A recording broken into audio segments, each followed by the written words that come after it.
Now let's see a case of Chirag, around 14-year-old student's side.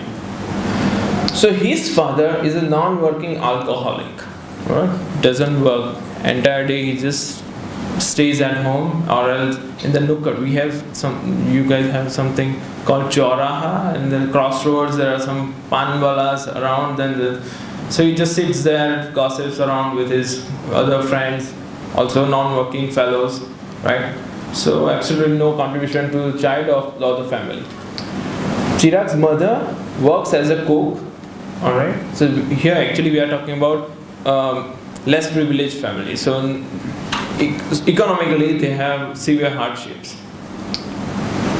Now every night, so both these parents, so mother as well as father, Chirag's father, they have aggressive confrontations. So when every night they fight, and then because he's alcoholic, most times he doesn't really have any senses what he's saying, he is just beating his wife, and then the wife is also shouting and beating, throwing things back. So that's almost every night scenario.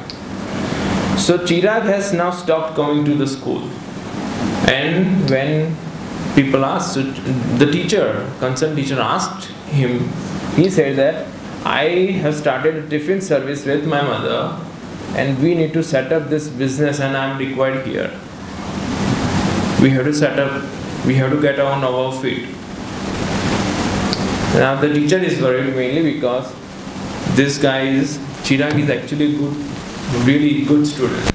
He's one of the toppers in top 5. And this is his 9th standard.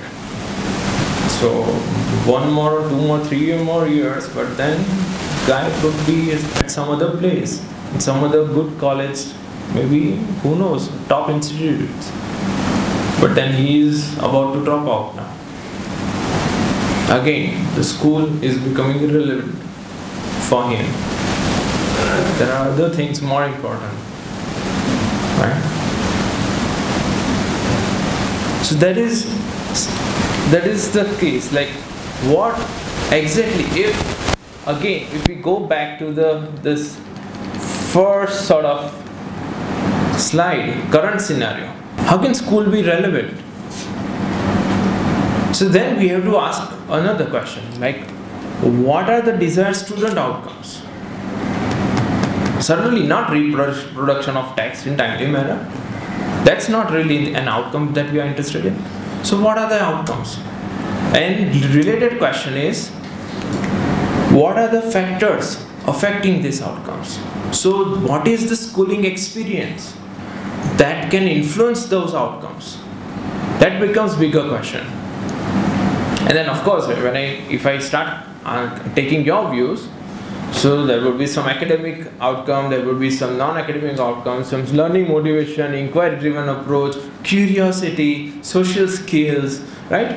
Value system, all things start coming up, right? So those things can be clubbed in academic, psychological, or behavioral outcomes, right? We can also include physical outcomes, but let us say school at some point focuses on these 2 big domains.